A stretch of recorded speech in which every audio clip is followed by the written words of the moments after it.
dancing to the elevator music. Yeah, well, we learned early on that royalty-free Yeah, music is what you need yeah, to use I would here. dance to something, something. I can't even say the name because they're like, No, no, no. I think you could say the name. can you? I think you could sing it. Like, could you sing "It's the End of the World as We Know It"? Because I And really you feel it. REM, Yeah, yeah, yeah. REM, It's the end of the world as we know and it. that's not bad. That's not because, but that's how I feel.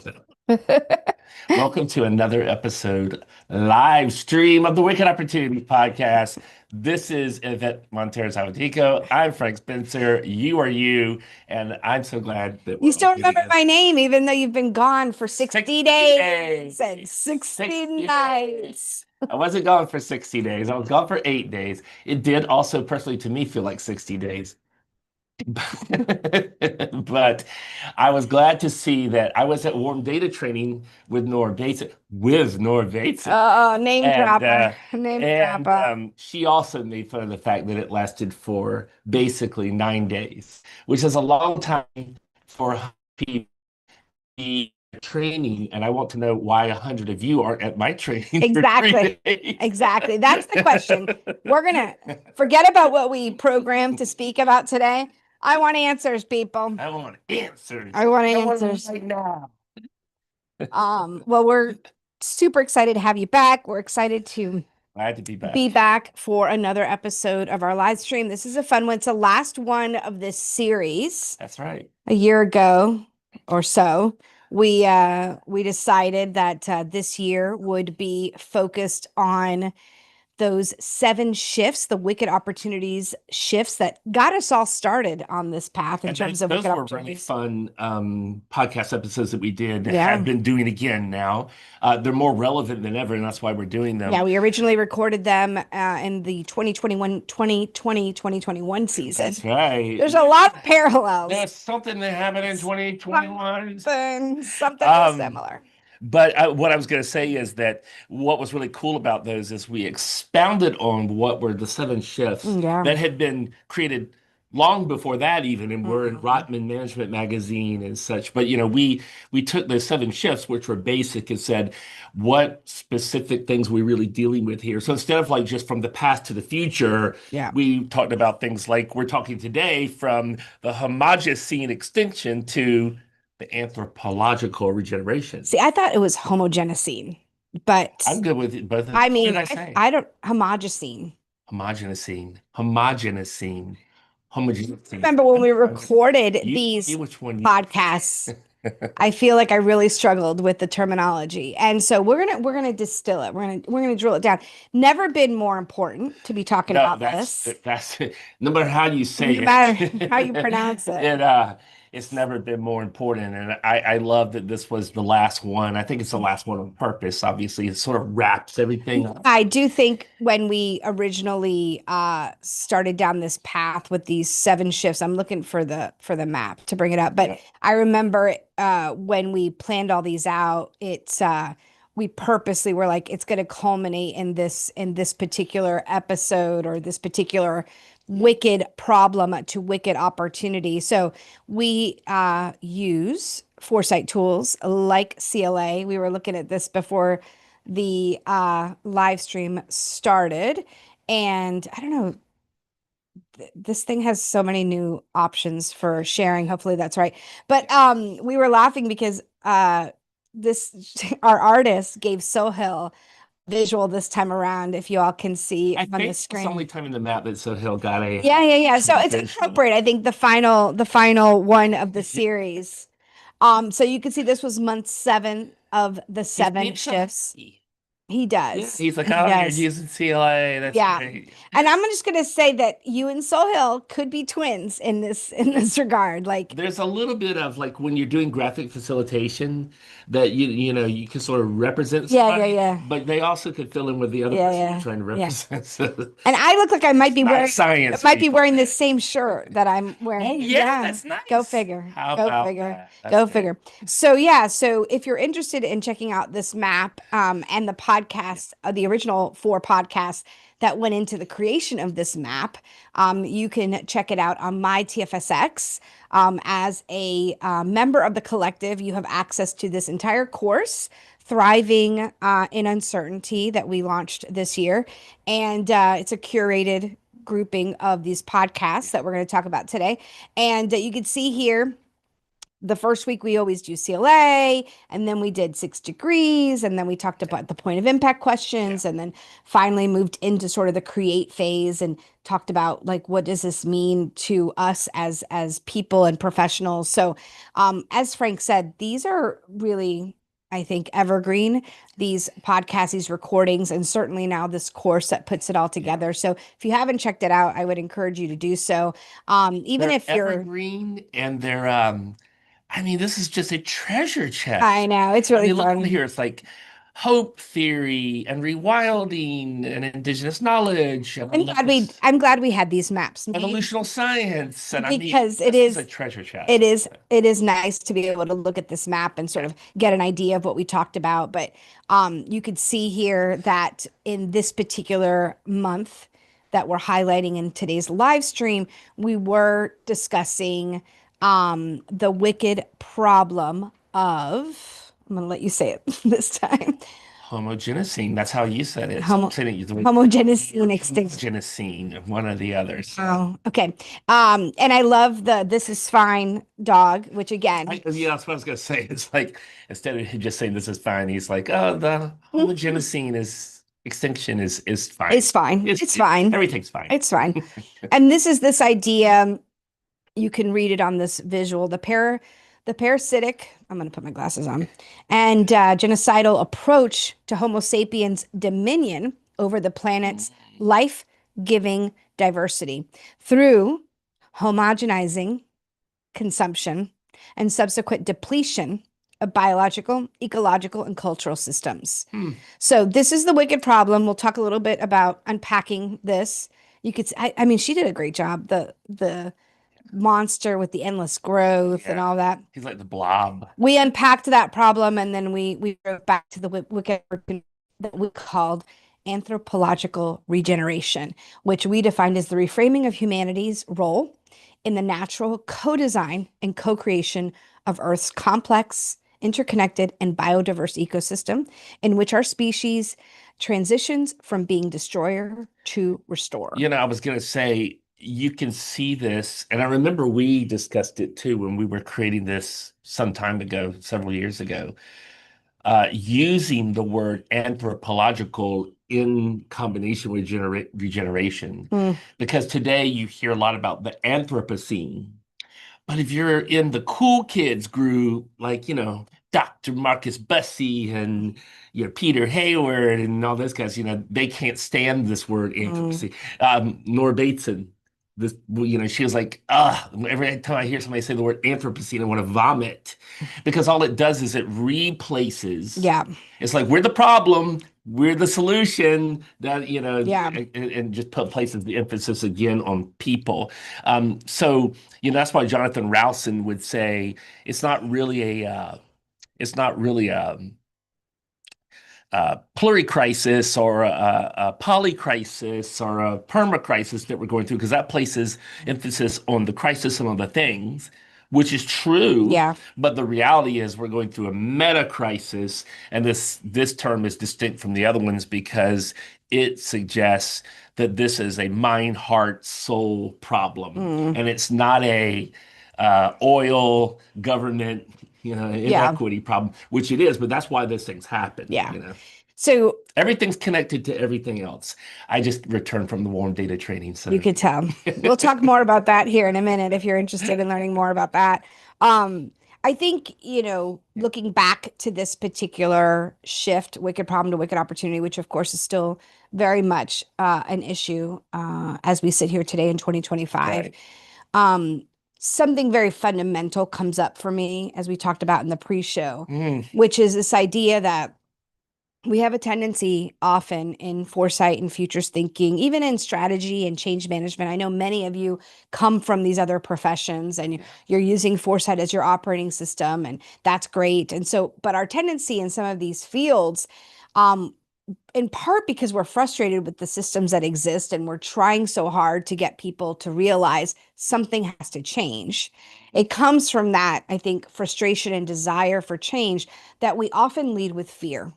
And we often It's talk true. about how the world is going to end and we're going to, and not that that's not true if we don't have action on something like climate change, for example, we will definitely, face problems. We're already facing issues related to climate change. But whether it's climate change or our own health, we know that it's tempting and it's easy to fall back on fear and risk and threats. But Yeah. what we have found is that you don't generate sustained efforts when you True. use fear. When you start with fear as your starting point to try to motivate people to change or to think about the future differently, you might get a knee-jerk reaction. You might, but chances are, when they wake up the next day and the world has not ended, and they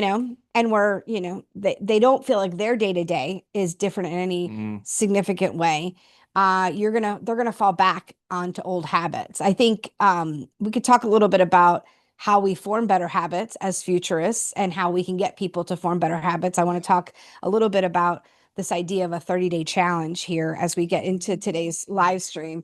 I think it's a yes. great way psychologically to get people to behave differently, which is much better than using fear or threats, because again, you're not going to get sustainable results there. It's much more powerful to talk about what future do we want to create.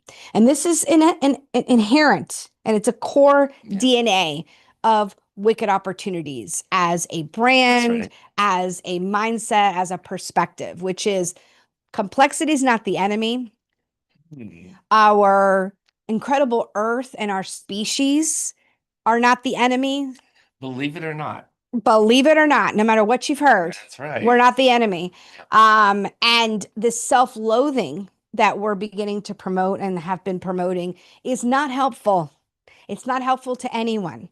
It's not helpful to us today. It's not helpful to past generations. It's certainly not helpful to future generations. So we're going to talk a little bit about how we can flip the switch to really talking about a more productive conversation about the future. But I think it's funny. I mentioned that we timed these out. Obviously, this is the seventh month of the original series.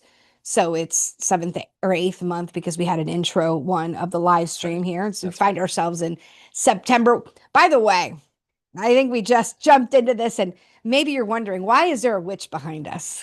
Oh yeah, and a skull. I see all kinds of good stuff. Yeah, Actually, there's a potions. yeah, Yeah. lots of good stuff going on. Yeah, you might be wondering. And if you haven't been around here for a while, you may not know that Frank's favorite holiday is fast approaching. I was doing a uh, a coaching call, like a get to know you call on Monday, and I fired up the studio, and I had forgotten that before Frank left on his 60-day and 60-night adventure with Nora Bateson. 3 hour cruise, Yeah, Gilligan's. he was like, before I leave, I'm setting up because it's Halloween. I'm like, is it really? It's It's 1,000 degrees here in listen, Florida. it'll be 1,000 degrees There's still I'm today. still I'm still having allergies from the whatever's going on out there. So I don't know about. I mean, Starbucks did start offering the pumpkin Oh, it's drinks. no, it's in full. I might have had one yesterday at All the right. airport. Are you all, I want to know in the comments who's team fall and whose team, come on, Mm, y'all. Yeah, no. come to So me, my so friend. Come to Monday me. I fire up the thing and I'm having a conversation and it's actually a call, an introductory call because we're about to host our next foundations program That's and right. we do a call with everybody that's joining us. And my friend was joining me from the Ukraine, interestingly enough. Great story there. They've never done Halloween I don't Ukraine. know. I think they have different priorities right now. So when I flipped the camera on, she's like, "Wow." And I was like, "Yeah." So let me explain about the witch. Let me if I could just have a moment here and talk about the witch and the pumpkin and the skulls. Anyway, Frank does love him some Halloween, and next month's live stream is our annual Halloween special Yes. where we dress up. I don't think you've decided what your costume is I yet. haven't fully decided what my costume is yet, but it will have to be relevant to maybe to something wicked opportunities or maybe the dragonfly, maybe the No, dragonfly you theory. you need to stop right now because you are a punk. Do not, first of all, spoiler, what are you doing? Let's not tell them what our costumes are. Yeah, no, I don't know what it is And yet. I'm the one that said dragonfly first, and you need to just step down, Oh, buddy. I'm stealing the costume. I see what's You need to just be an eyeball, just a big old eyeball. there's a big eyeball right So there. I'm See team it? for all seasons because when you're sick, but except when you're sick of winter, and Kiana says she's team fall over there. So you have some friends. I mean, fall doesn't mean that you're team Halloween, Be on but my sides. Yeah. did you? Yeah. I Did had a you? feeling. You had a feeling? I had a feeling. Okay. Super. That's what I should, that would have been a really good tie-in. Hey, don't use fear, like spooky stuff behind us. Why I Afraid. missed Be afraid. that link. I'm sort of disappointed. Let's start over. Let's pretend like, wait, let me play the music. It takes a minute. Okay, just kidding. Just kidding. So yeah, so when we talk about our relationship with the future and the present and all of those things, I think these ideas of where humanity's role is in the cosmos, Yeah. in the ecosystem is really important. I was saying we set down this path a year ago. People don't realize we planned this stuff out. Oh yeah, no, it's Sometimes we're working quickly. We do. We'll turn on a dime. Like we'll turn on if there's an opportunity, we will turn on it. But we also plan way far ahead because we have to be efficient. We have to be thoughtful about our programming. So we're thinking ahead, and so we obviously plan these out 7 months or more ago, yeah. way more ago, almost a year ago. And so it's just a coincidence. It is just an interesting coincidence that the week that we have the live stream talking about Homogenocene extinction is the same week in which the rapture was scheduled. Happened. I Or scheduled. it was scheduled. So we just want to clear things up because I think there are some people that think maybe we're aligning with that.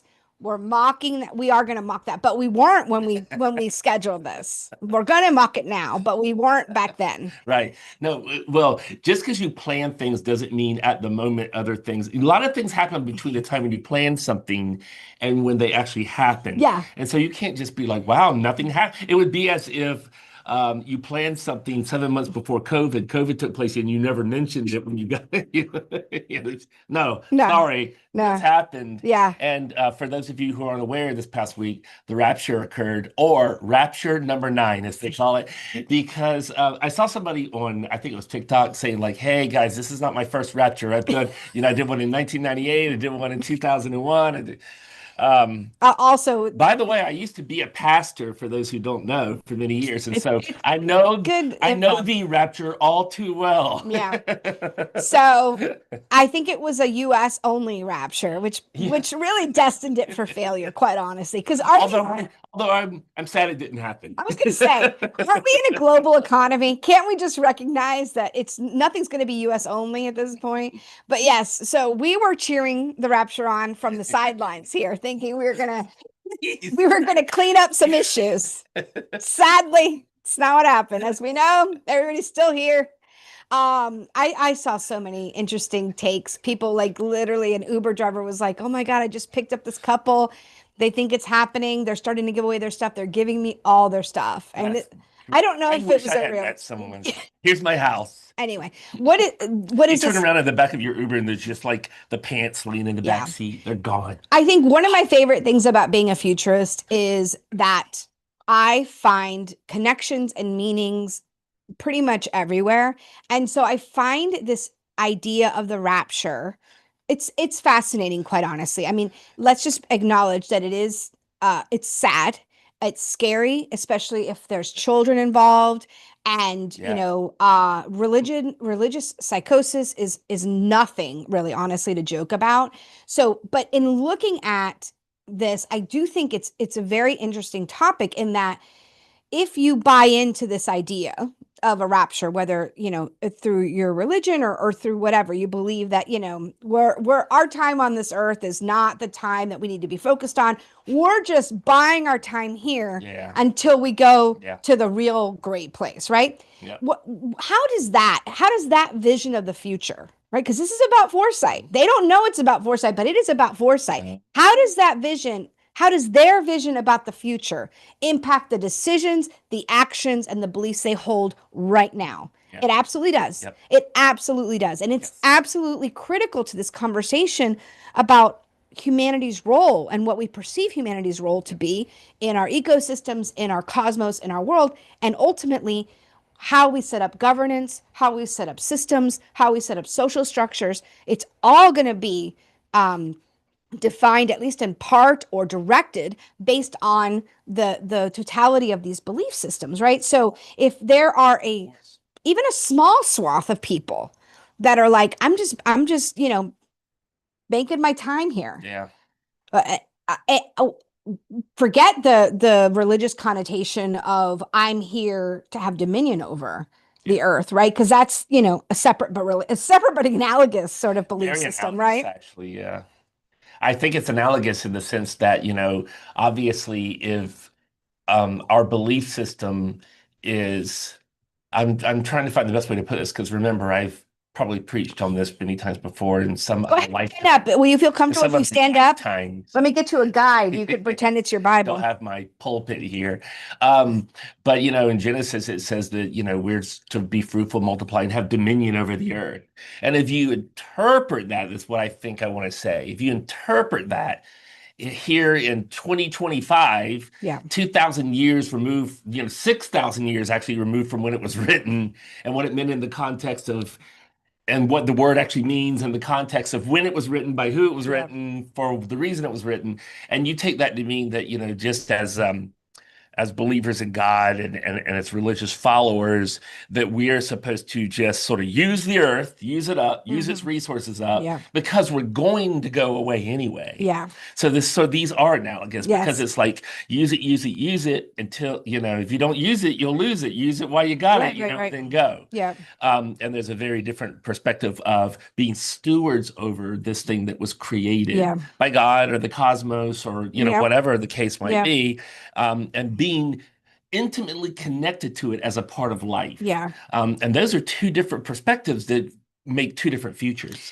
two very different And futures. again, I bring this up not because I am seeking to change anyone's belief system, worldview, religion. Certainly, that's not going to happen within the context of a live stream or even to question it.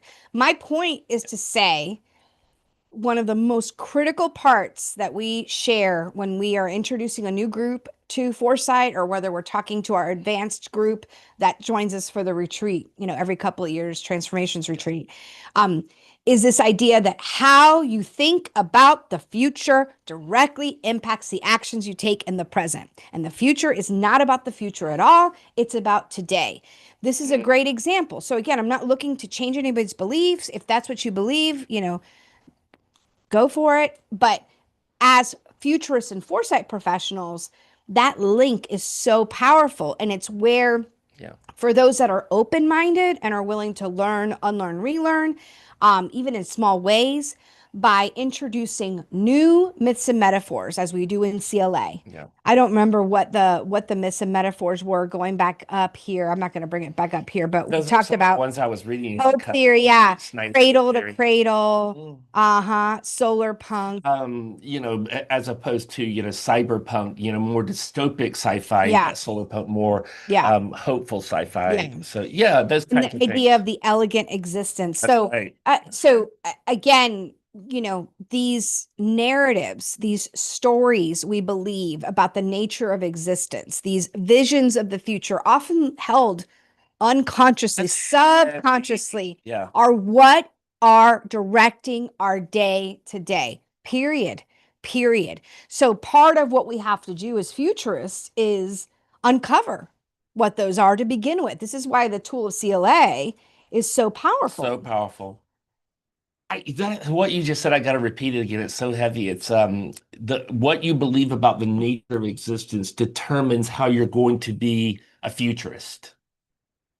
And if you've been following us for any period of time, you know that we are vehemently against this idea that the future is something that's downloaded into you as a tool, only as a tool and methodology. There's tools and methodology, sure, absolutely. But it's not something that's downloaded into you as a literacy. The future and you and all of creation are intimately connected to one another. And we could talk about it from a biological standpoint. Sudendorf, so many other researchers that have showed that chronesthesia, mental time travel, is an evolutionary biological thing that has happened because it helps humanity and the rest of creation, as Rosen would say, anticipatory science and theory, to think about the fall is coming, the winter is coming. How do I prepare? But not just in those short periods as well, to use it for imagination. How do I build this thing? How do I integrate with this thing? How do I evolve, morph? So from a biological standpoint, futures is real. From a psychological standpoint, a cognitive and neurological one, futures is very real. From a sacred, this word sacred is sort of a tricky one, but it means the things that matter, what matters to you. That's what's sacred. And so sacredness can be harder to put our finger on because it's all things that are awe-inducing, enchantment-inducing, wonder-inducing, that make life worth living. I wanted to use a cuss word there, but it almost came out. That make life worth It's the live I'm getting stream. emphasized. You're allowed. You're Oh, allowed. am I? That make life worth fucking living. And when we disconnect from that and we make the future about turning this wrench and this thing and making sure that we strategize for the plan of the next quarter and all, then we disconnect from existence. So this is what you said a moment ago. That our existence is intimately tied to futures thinking. And I can't help it because I just came back from this week of warm data training in Asheville. In beautiful Asheville, North Carolina, which while I was there, they went through, I was going to say celebrated, but you don't really celebrate it. They went through the 1-year anniversary of Helene and the Oh, was that during? Oh, wow. I didn't yeah, realize it's in it's the been a middle of the year. week. It's in the Oh, middle of the week. gosh. So Okay. the 1-year anniversary of the flooding in Asheville, people still living in hotels there. And a lot of homelessness going on there because of all that. But somebody was talking about Charles Sanders Peirce, who is long gone, but was a famous philosopher who talked about abductive processes. And basically, that's what warm data is. It's lifing, meadowing. Information is sacred. It's not, siloed and segregated and numbers. Everything's interrelated with one another.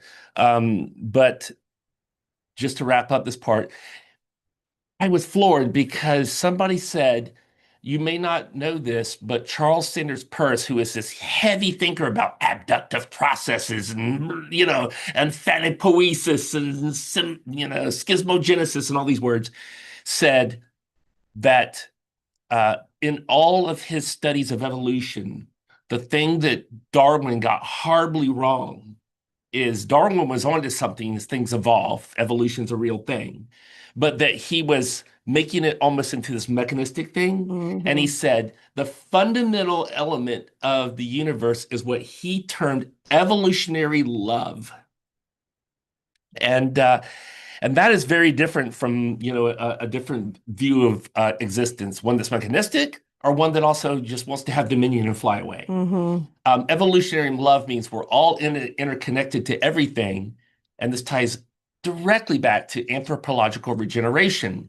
Because on one hand, we can think we're the monster, we're the sickness, we're the disease, we're the problem, or it doesn't matter because we're not going to be living here anyway and we're flying away. Or we can understand that we are a part of the cosmos. We're just as much life in nature as anything else is.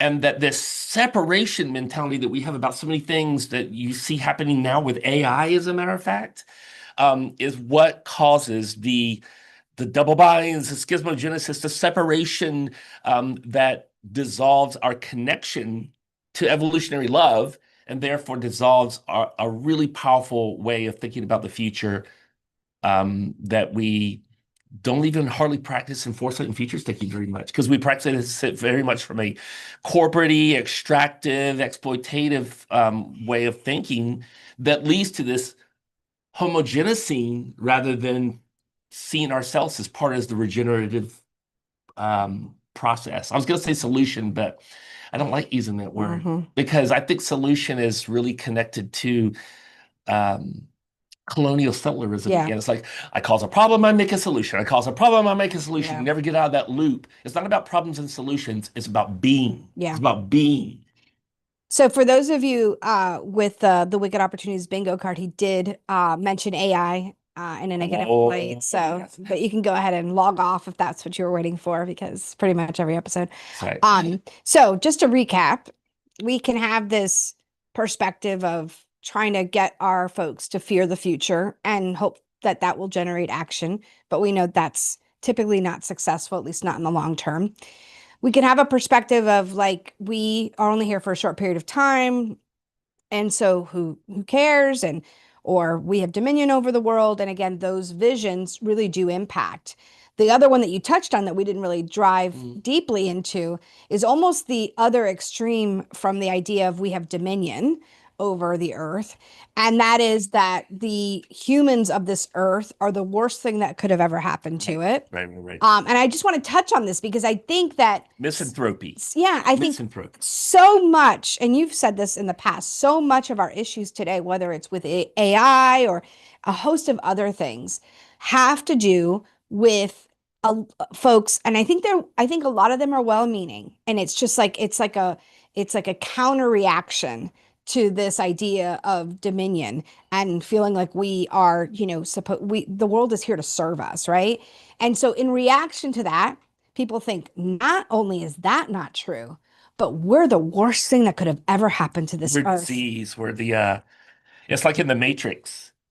The original Smith in the Matrix said, when we did the first Matrix, all of you humans that we've got you outside plugged into batteries, using as batteries, we made a perfect world because we thought that's what you want. You're all saying you wanted to aim for, so the computers were like, make it, roses and Captain Crunch and ice cream. And instead, when we made that world, you kept breaking it. And you wouldn't stay plugged into the matrix. Like you're like, and you're like plugs came unplugged because it didn't suit you. I like the reference to Captain Crunch and ice cream. This is a very Captain Crunch and ice cream. It's a very personal reference to my summer camp as a peanut butter Captain Crunch. As a teenager that my mother sent me to that had lunch, and I would have the soft serve ice cream and put Captain Crunch on it. But let me just say that nobody would ever blame you for that. Nobody here would, for sure. We would not fault you for that. And why did the camp have a site? I'm not looking for forgiveness. No, sir. You're sadly mistaken. You've made a mistake there. Yeah. Why would the camp have a soft serve ice cream machine if we're not supposed to partake in the soft serve ice cream machine? So my point there is that in an effort to swing the pendulum the whole other way. Exactly. And we end up saying we're humans are a scourge. Yeah. And what was it, that design conference that we went to where the person said we need to design an elegant ending? Oh, which is we don't need to name what conference it was. Oh, it actually was the head of the MoMA that said that. Yeah, and so and that in it itself is such a privileged vantage point. Yeah, it's like, well, we used it all up, so now let's design an ending as we go out and die. For you to say that, I think it's very privileged. Yeah, and so anyway, that's to say that the speaker after her, a good friend of ours, yes, got up and said. She didn't directly say anything to her, but you could tell she was saying it because she was like, a lot of people think, oh, this end of the world is coming and all that. And she was like, and I, as a Black woman, have already been through the end of the world. And many Indigenous people have already been through the end of the world. So y'all need to be quiet. Yeah. Because this is your first go around. This is your first this is my ninth end of the world. Yeah, exactly. Well, and let me, by the way, this conference was like pre end of the world. Like it was it was pre 2019, I want to say. Yeah. So, hold my beer. Hold my beer. What They are you had no talking about? idea. No idea. So sad. You're gonna wish it was 2019. Yeah, You're yeah, gonna wish it was. Anyway, so this idea that humans are the scourge of the earth, also not helpful, because no, think it's about that as your vision. Think about that as your vision. So if that's your vision of the future, of the present, what decisions are we making, right? So yeah, again, friends, I know it's easy to fall into doom scrolling. I do it. I'm a big fan. I'm professional at it now. Uh and we don't, and we also are like, well, we can't be ignorant to what's happening. Totally get it. Totally get it. Don't fall into the trap. Part of the trap of what we're seeing here with these current systems that are well outdated, that are holding on for dear life, yeah. is by them using fear. And Oh, this is another way that fear, you could see how it's not effective, because essentially fear paralyzes us. that's right. And so just as we shouldn't use fear to initiate change for the better, you can see how effective using fear is to keep people exactly where they are, which is essentially That's what's happening, right? that's right. So we're so fearful. We're so fearful about the present and the future that we can't imagine a way out. And that dearth of imagination Yeah, is the nail in the coffin, if you want to be direct about it. That lack of time, energy, mental capacity yeah. to imagine better futures. That's all that needs to be snuffed out.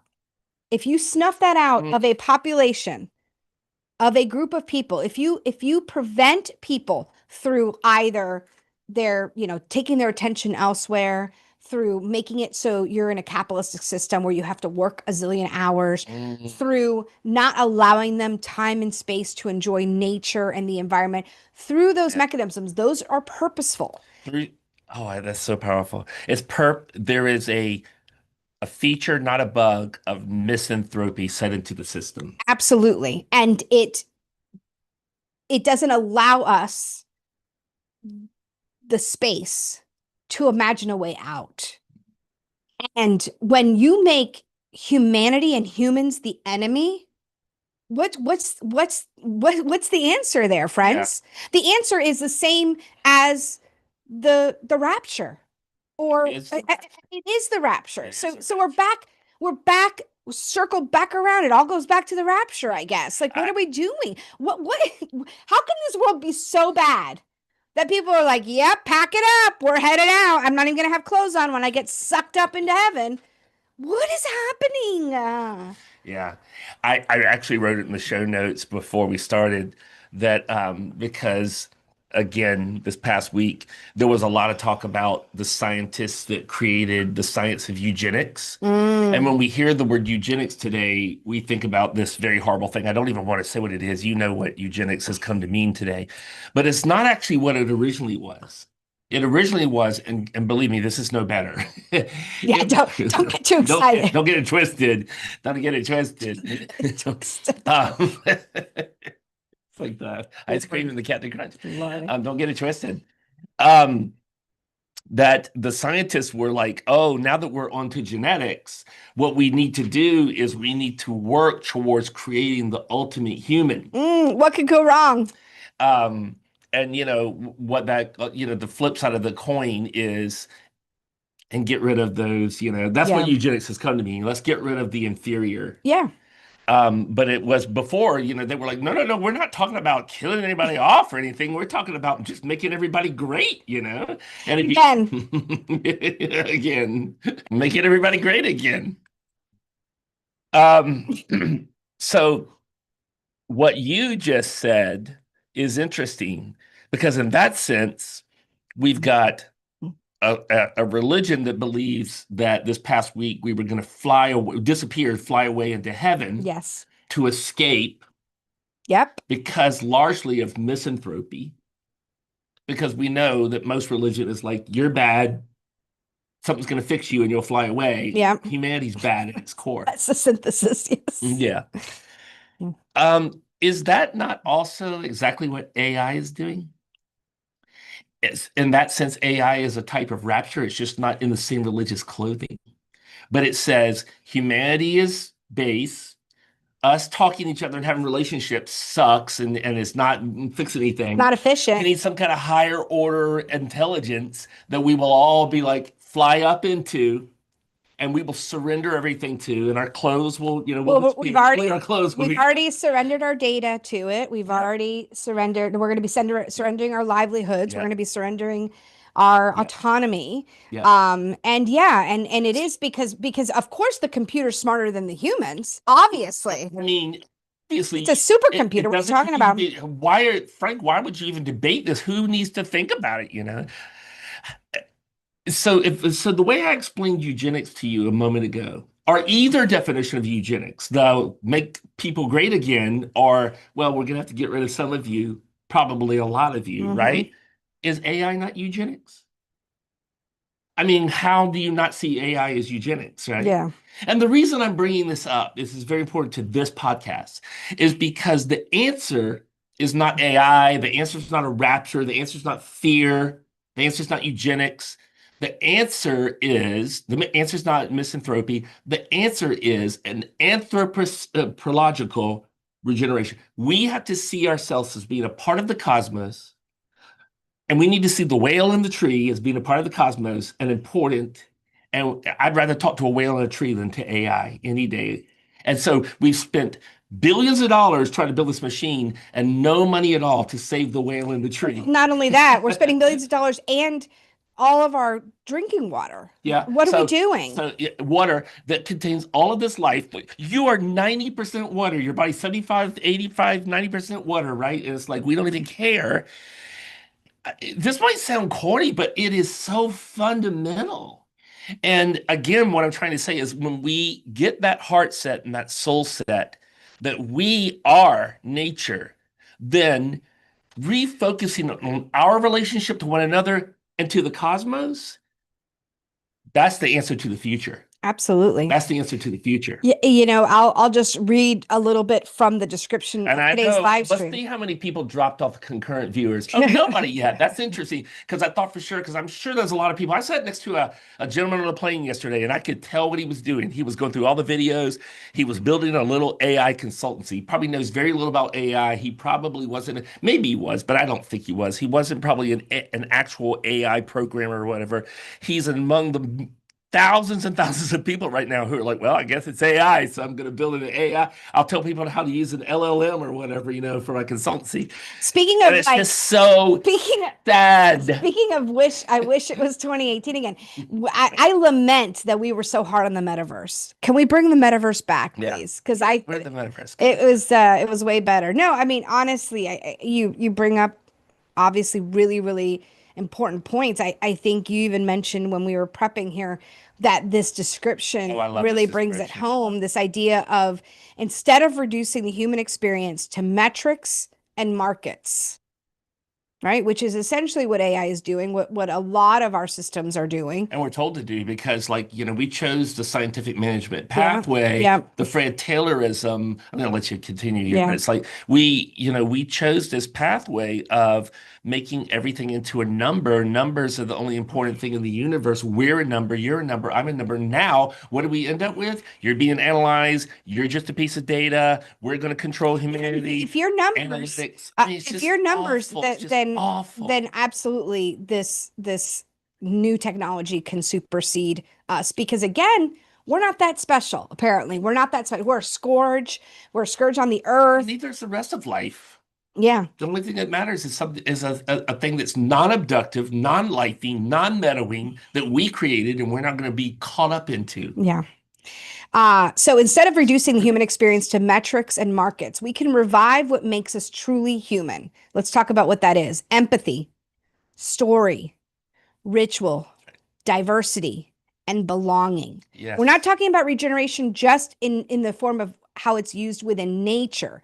We're talking about renewing our social fabrics, our worldviews, and our collective imagination as well. Why do we think our government currently in the US is working so hard to make DEI the bad word, the bad idea, diversity, equity, and inclusion, because diversity, equity, and inclusion is life Yeah. and humanity and the central of humanity. And I think a lot of the talking points coming out of this regime really center on the fact that that people are dispensable. Yeah. I mean, they really are dispensable. They are Right. absolutely. Yeah. And again, like we're again, think about it this way. We're not saying that we have dominion. We're also not saying we are pieces of shit. Like there is some spot here where we can really understand that we are one with nature. We are a part of this. And our stories and our visions about how we view ourselves in this ecosystem directly impact the future that get created because it's directly impacting the decisions that we make. Period. I mean, that's it. It's like I love what you just said. And it's not necessarily that it's just some in-between place. It's something, it's a third way, it's thirdness. Yes. We're not made to have dominion, Yes. and we're not made, which these things are on the same, they're on the same spectrum. They're Mm-hmm. really part of the same philosophy. You either think that we're here, we're the superior intelligence, Yeah. or that we're crap. And the truth of the matter is, we're a part of the collective consciousness. And this is why, friends, future thinking is so important. Because as I said earlier, it is a biological, a psychological, a sacred dynamic of all living things. Whales don't have the same future thinking that we do, and trees don't either. But first of all, two things. One, the way we think is not just in our heads, it's connected to the rest of nature.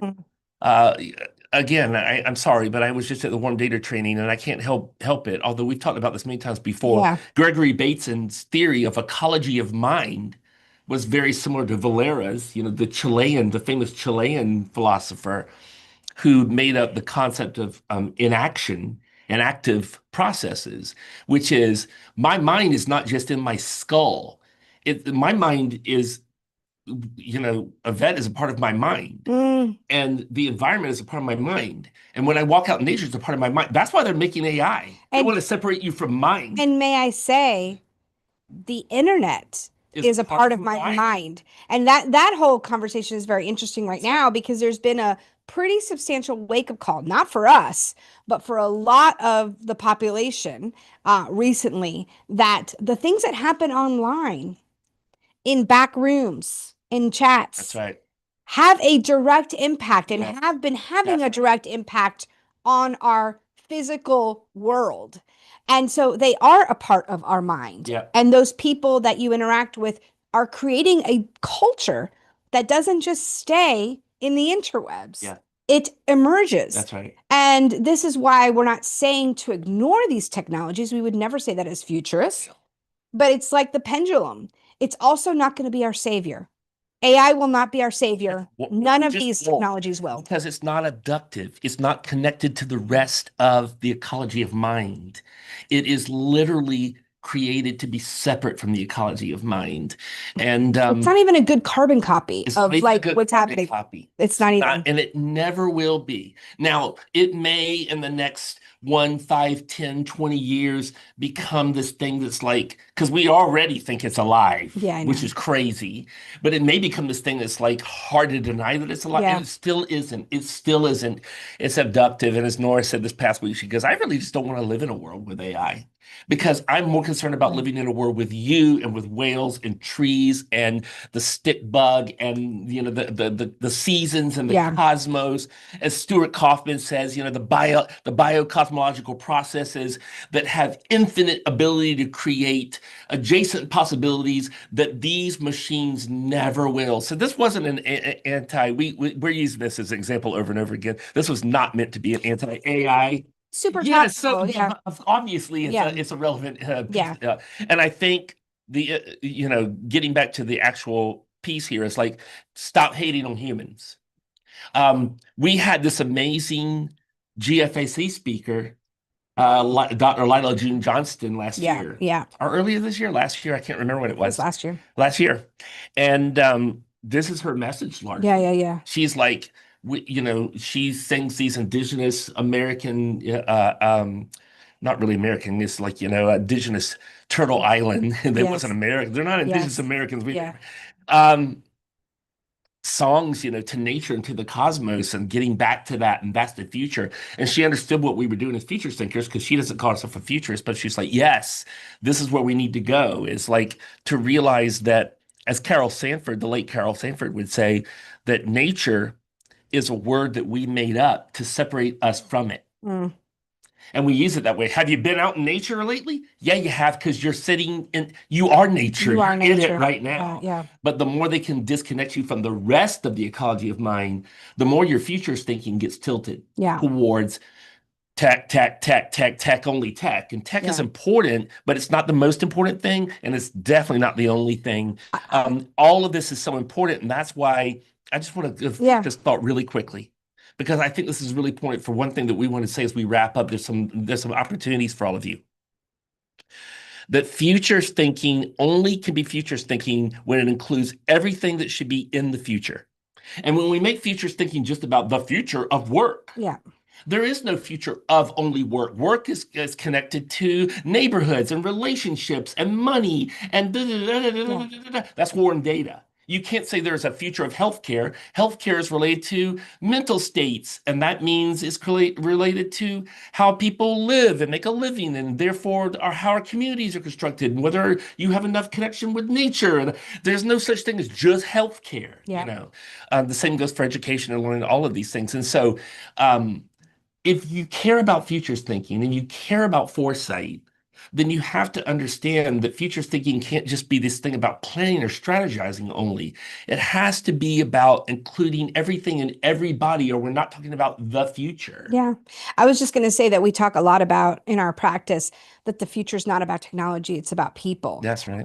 And it almost sounds a bit flippant to say it that way, but if you do put people and humans in the center of your visions. And that's not at the exclusion of other elements of the ecosystem. And it's not about putting it on a humans on a pedestal, but understanding that, it's not about technology. The future is not about technology. It is about people. If we do that, we'll go a lot further. And I would say also the other lesson here is that one of the most important things a futurist can do, a foresight professional can do, even if you're just starting out, just remember your goal is to ask why.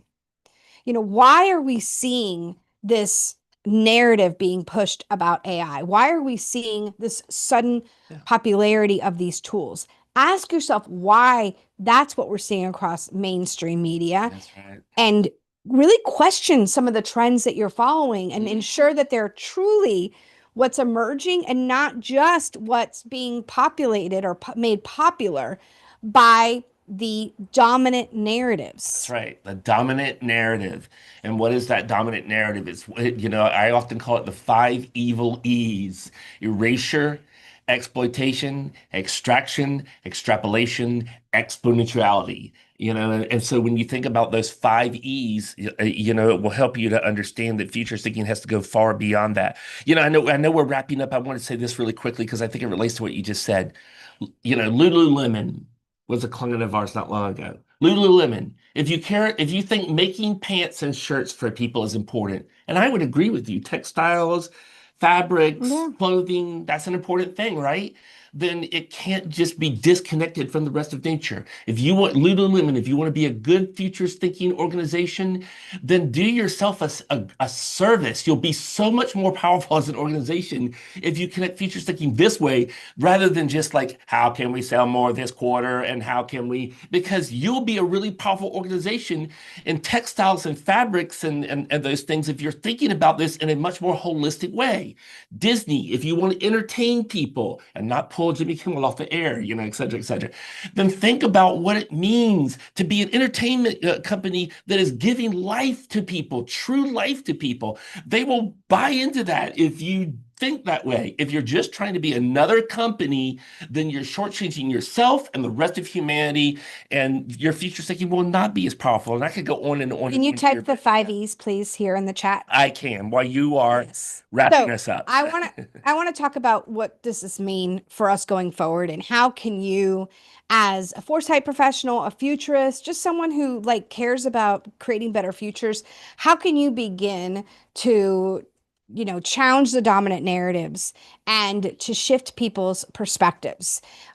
It's exactly about what we've been talking about. It's about not leading with fear. It's about creating community. It's about centering on hope and optimism. One way to do that in a really tactical and practical way is through a 30-day challenge. We know through research that habit forming is really, really important if we're trying to change behavior. And we can form habits in as little as 30 days, especially when we're surrounded by a supportive community. This is why we started these 30-day challenges. They're very, very straightforward. It's an easy access, and you are guided through 30 days of prompts that follow the natural foresight method. No foresight experience is necessary or needed, and you are part of a community that's walking through this journey together. And in just 30 days, you'll end with a journal that really touches on how you're viewing the future, how you want to approach the future, both personally and professionally. It takes 5 minutes a day to answer these prompts. You can combine them. You can work, a couple days a week. It's not meant to be a heavy lift. It's meant to be accessible, and it's hosted by alumni and certified foresight practitioners Awesome. from TFSX. So if you are interested in participating in a challenge, we have a couple that are kicking off at the beginning of October. Awesome. We also have the opportunity to join us as a host. So if you're thinking, I want to engage my network, or I want to engage my organization in this type of challenge, this is a great way to get people on the pathway. And it's a really easy way to sort of drip content to them, to get them engaged in what futures thinking is and isn't, and to start activating your communities around this. Let us know, because we're about to start our next group of hosts. They will be hosting their challenges in April, May of next year. But we need to get you on this apprenticeship right now. So 2 calls to action. You can join us for an existing challenge that kicks off on October 6th. These challenges, again, are 30 days. They're 5 minutes a day. There's a couple of meetups. You'll meet some new like-minded people. It costs $100 to participate. And I think you'll get a ton out of it. You'll have access to your insights forever. And you'll be connected with some great people.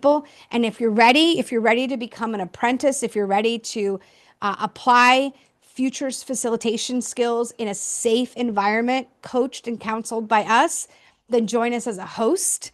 And that apprenticeships, those start early next year. But we're onboarding folks now. So if you're interested in that, let us know as well. So again, we like to leave you all with more tangible and practical ways to do this. We also hope that we've left you with a bit of a fire in your belly after today. I feel invigorated after that session today. I feel like we dissed AI really well. We promoted humanity. We were topical. We talked about stuff that I'm seeing on my TikTok feed. I feel like you talked about warm data. Like we checked all the boxes. Checked all the boxes. All the boxes, all the boxes. It's funny that you say that, because when you're in a warm data lab for 8 days, and Nora's talking about there's a bit of be careful that you don't think humanity is the creme de la creme of all things, that we're and therefore we can do whatever we want. Yeah.